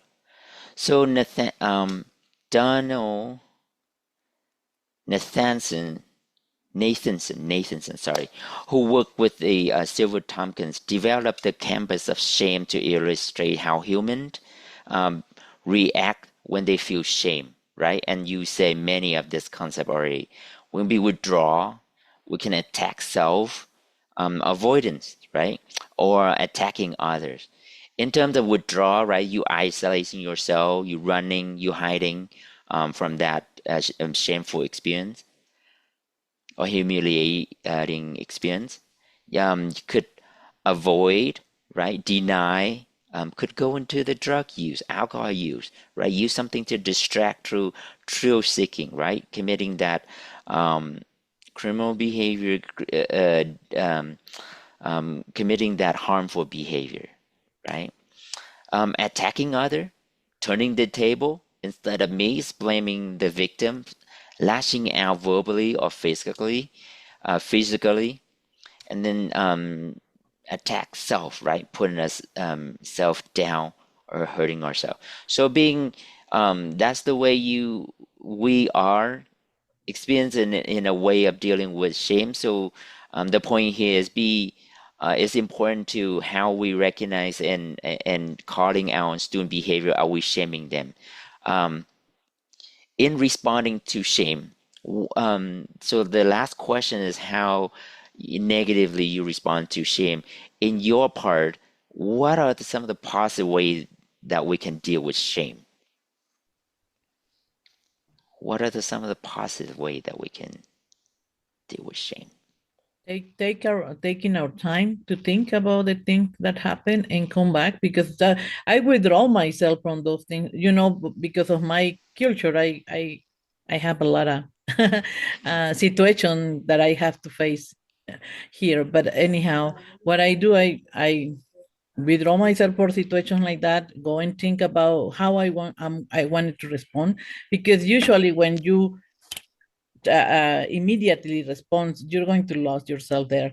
It's so I try to go to live and think about it and find a way to come back and express myself and how I wanted to be treated, because the respect that I always give, I really want it back, and that is something that is fair to me. I don't know. Awesome. So take time and then process that. Thank you. Learn from experience, admit and work toward change, right? Use you as a chance to learn and growth. Absolutely, right? Um, in responding to shame, one they recommended that um, listen to what they have to say, being present with them without trying to problem solve. How often do we go to this stage, right? Do you give solutions to students? Reflecting on what has caused the same feelings, acknowledge their feelings, and encourage them to talk about the experience, right? So all the things that we, in terms of responding to positive way of dealing with shame, people could be apologize, admit the wrongdoing, make amendment, or express their feelings. All of that, all the things that you mentioned on the positive side of that is the restorative way of handling shame in a way that does not become a toxic to the group. So in your community, you probably notice the negative shame responses at times, right, with students, staff, or parents. Healthy communities are the one that learn to deal with shame in a positive way. It's important to recognize that the response is caused because there is a positive way we can we can respond to help people through their shame. So in there's just need to happen to to be the key step needed to build and maintain the healthy relationship. And according to Tompkins, this is the recommendation in that regard, right? Listen to what they have to say, being present with them without trying to solve their problem, reflecting on. So this is to recognize the student's behavior instead of shaming them, calling them right away, right? Humiliating. They will respond in the way that we just talked about, right? They could go to the withdrawal stage. They could self-attack themselves. They could avoid avoidance on everything, and then or they could attacking others. So be mindful as how we are we shaming our student on the behavior. Instead of that, think about this as approach. Again, this is going back to the mindset that you're approaching using restorative practice, right? Separating the deed from the doer. So in a restorative practice, is this the behavior that you are doing, the behavior that the student is displaying, that's not acceptable, right? I'm rejecting that behavior. But you as a person has a contribution to contributions to society, and so therefore there's like as a value person, you as a person is valuable and important, and I still care for you and love you as a person. But in the behavior, we need to address that, right? And in terms of approaching that, how can we use restorative practice? One thing I want, and I love this concept here, is that are we stigmatizing? Are we thinking about reintegrating shame in that approach, right? So in this mindset, when things as incident occur, there are usually two party involved, right? The alleged to have commit the misbehavior or the offender, and then the one that harm or the victim.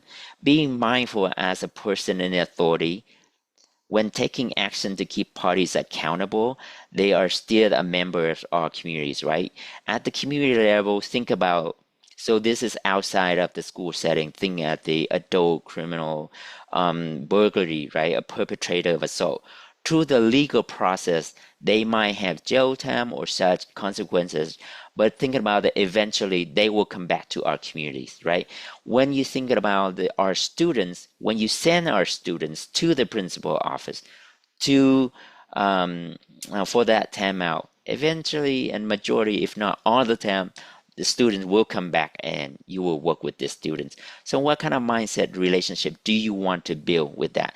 So if you're approaching to this in a stigmatizing same, like, I don't care about you, I'm going to get you out of here, I don't need you in my communities, right?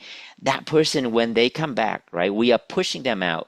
So we give this person a label. Since the offender is pushed out of the communities, we encourage them, well, I'm going to find a culture that is accepting to me. So then they are associating with, right, the subculture that they acquainted with, that they're accepting them, right? And this is the connection with when addressing gangs behavior, right? More the mentality is they have that homies, that group that is really accepting them, they're being part of, right? And how can that's where they find the comfort, right? And whatever else that group need to do, want to do, they will go with that, right? And so, and for our work, are we stigmatizing them, or are we that okay? Remember the word we just mentioned earlier? Separate the deed from the doer. Express the disapproval or reintegrated shame. I disapprove of your behavior, right? And we need to address that, but I'm not pushing you out of this community. When you go see the principal and address that behavior, vice principal or whoever is in charge of addressing student misbehavior for offend, or I know there's various people who need to address on different issue.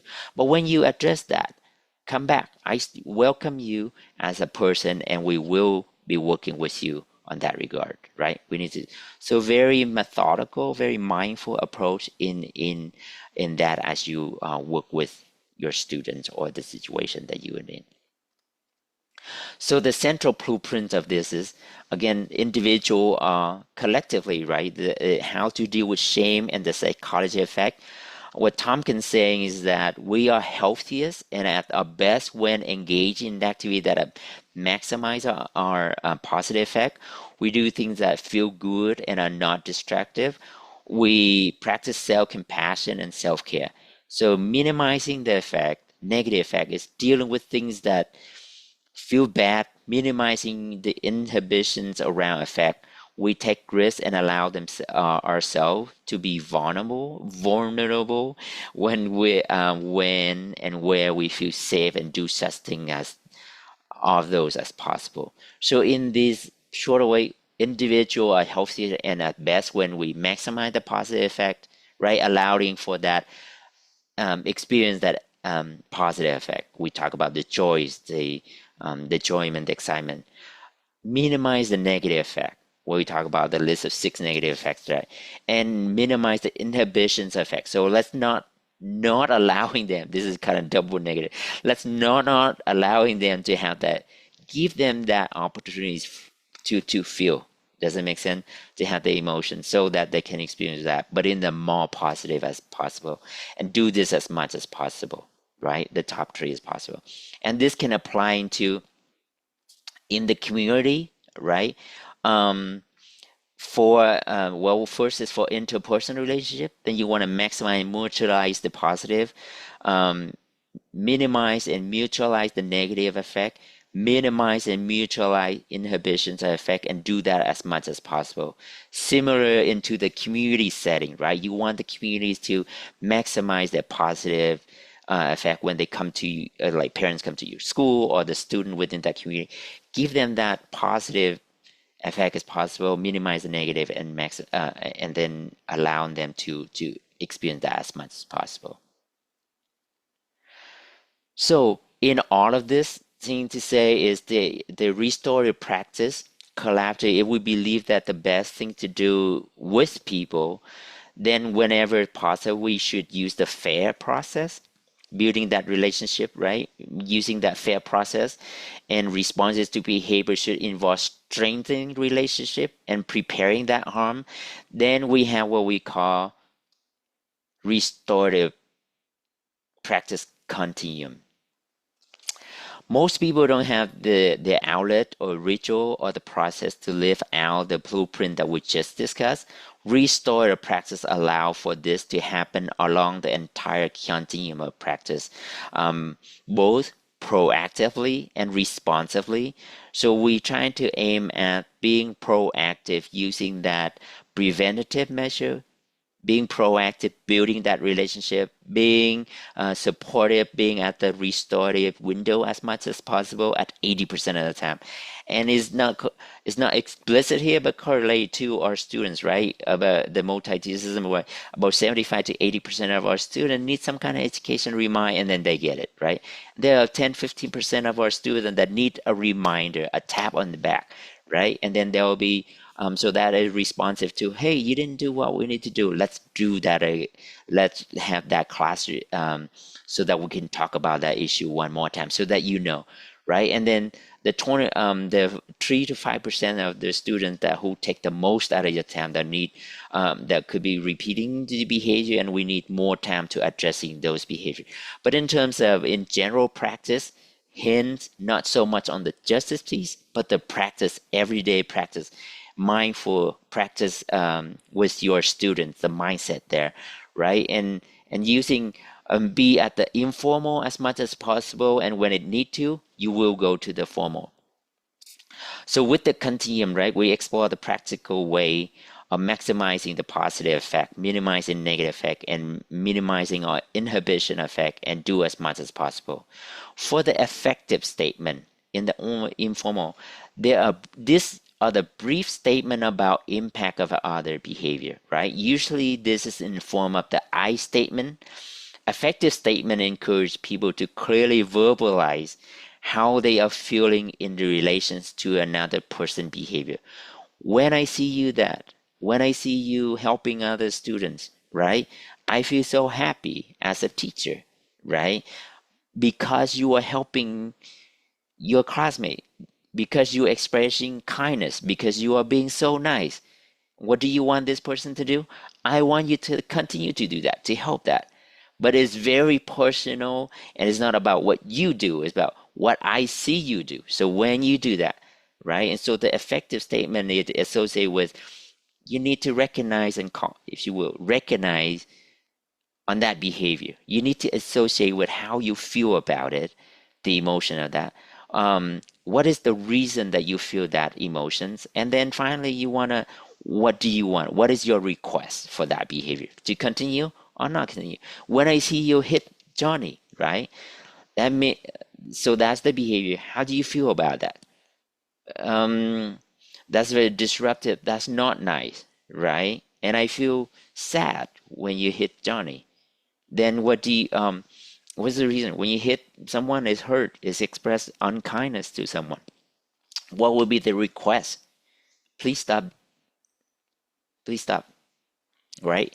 And so they're using that I statement. Another way, right? Effective making can go beyond the I statement and do not have to have a relation to another behavior. The goal of the continuum is to live the Tompkins blueprint, right?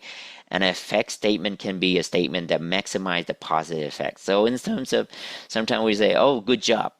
So yeah, what is it that I do in my job or that student do that is good job? But when I see you help someone doing the homework, right? When you see giving that pencil, so the behavior, be very explicit.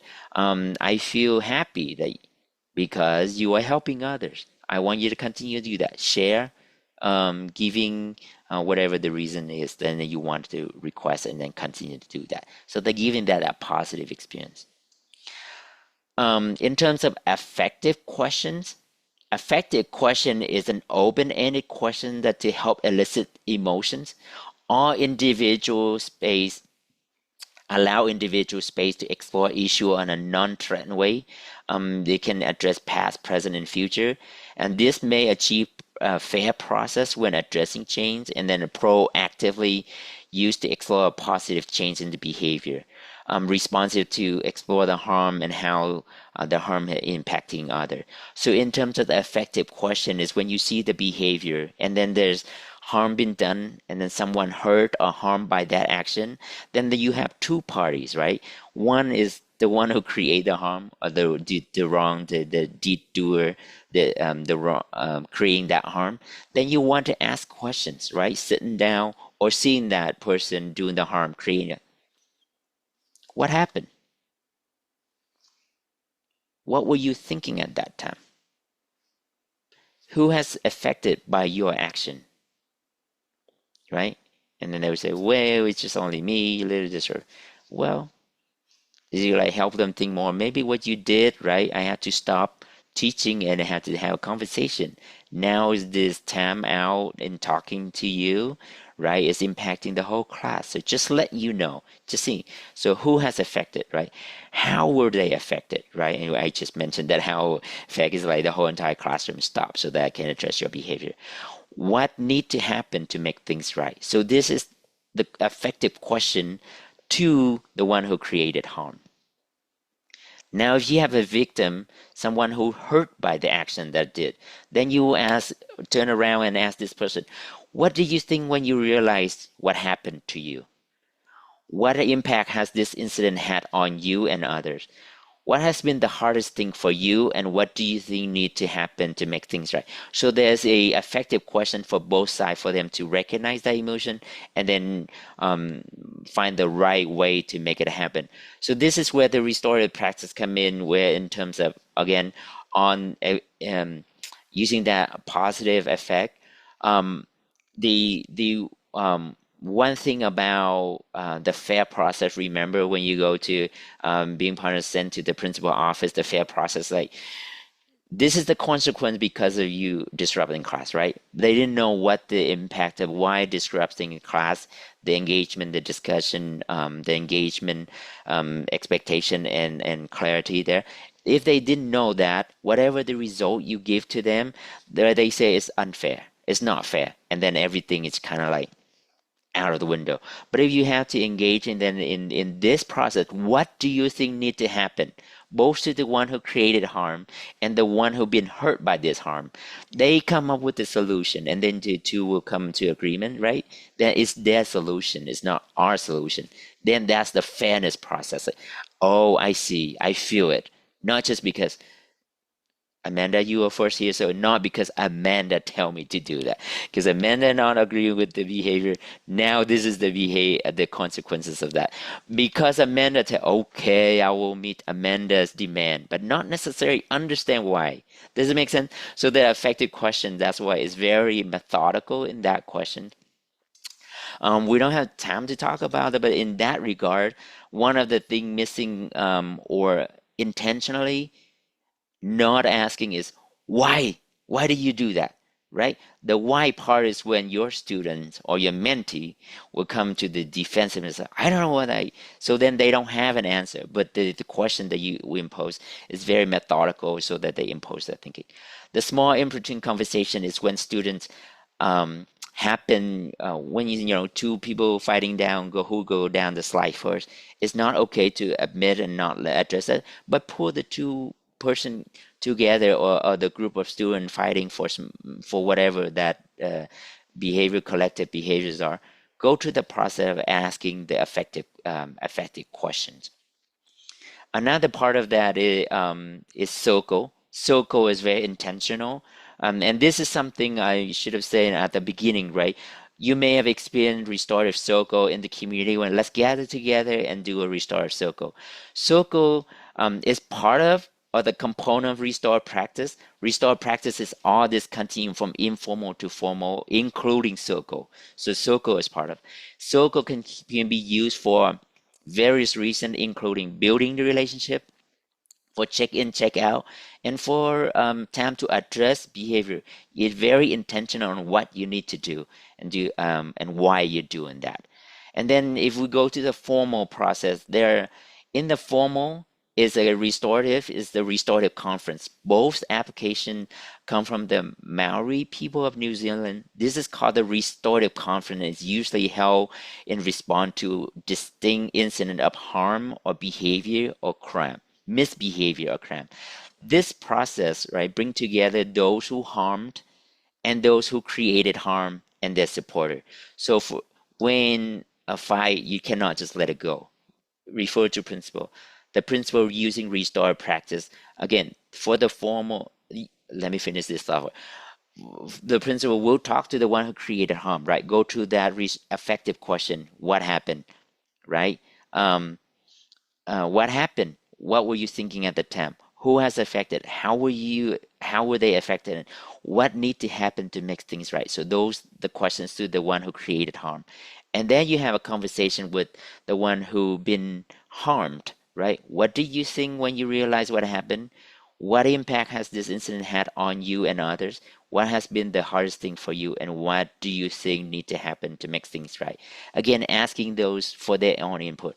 And then you have to inform their supporter, the parent, the guardian, right? And then when they agree, do you want to meet and work this out? And then as a vice principal or assigning staff, you facilitate for the two parties to come together, hence the formal conference, and have that conversation. Again, this is not like a program or you send to court, but this is addressing in a formal way, in a formal conference using restore practice. And then they come to a solution, and then they agree, and then they carry this on. So I'm just speaking all of that. And so this is a template for the I statement. Effective statement, right? It set boundary, it's for provide feedback, it teach empathy. The template is that you call out the behavior, you associate the emotions, you give a reason as why, and then you request for that action. We don't have time now to do an activities again, like so think about it. It's not easy, it's not as easy, but it's very effective in terms of recognizing and then touching on that the feeling part. In terms of the effective question I mentioned, I read it out, but I didn't give. So this is the part to the one who's been harmed, right? What do you think when you realize what happened? What impact the incident has on you and others. What has been the hardest thing for you? What do you think need to happen to make things right? On the reverse, this is on the one who created harm intentionally or unintentionally. What happened? What were you thinking at the time? Who was affected? How were they affected? What need to happen to make things right? Remember, both of this set of questions, there's no why in there, because when you ask why, that will be defensive and it's hard to answer. 1 minute. Small importune conversation is to encourage people to communicate and using that restorative question, effective question earlier, right? Communicate with each other in an empathetical way, and while actively listening to each other, facilitate an opportunity to build relationship, increase social awareness, proactively use small group setting. It can be for academic, social, and other. In terms of responsive, used to solve low-level incident through modeling healthy approach to conflict resolution. In terms of circle, is like I say, you can use it for check-in, checked out. You need community building, you problem solving, preparing harm, or formal conference. So, for example, if you want feedback, as another example of using circle, hey, the teacher teach this past week. I want to know what's the best way for you to learn. Do you get anything? Check in with students, right? It's not to say anything about it's just like the process so that you can understand your students better, and that's part of the engagement piece too. You have to clearly do a circle planning, right? What's the topic? What is the goal of the circle? What type? And we have the consequential, sequential, non-sequential, fishbowl, therefore, right? We have another 6 hours for this circle alone, so I'm just briefly giving you, but it's just a piece of the continuum, right? Formal process, I already talked to you about that.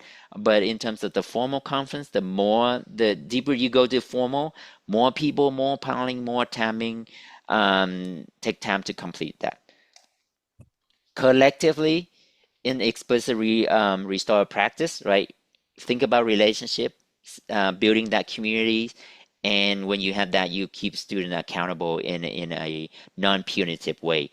Think about social discipline window. Where do you tend to operate most, and how can you be at the width window of the restorative, which is the expectation, high expectation, but also high support, so the student can achieve what it is that you set out to do. Making sure that the process is fair, that you're engaging them, that you have a clear expectation, and then you get a clear reason of why you're doing that. And then think about the psychology effect. Are you shaming the students, or that I'm really integrating you? I'm separating the deed from the doer. Is the behavior that I'm calling out is not you as a person, right? And be as proactive. 80% of your work being proactive and creating. It takes time at the beginning of the school year to build that relationship, to build that culture, mindset, using restorative practice as a mindset and build that culture. And then as you go on, it's much easier to work on.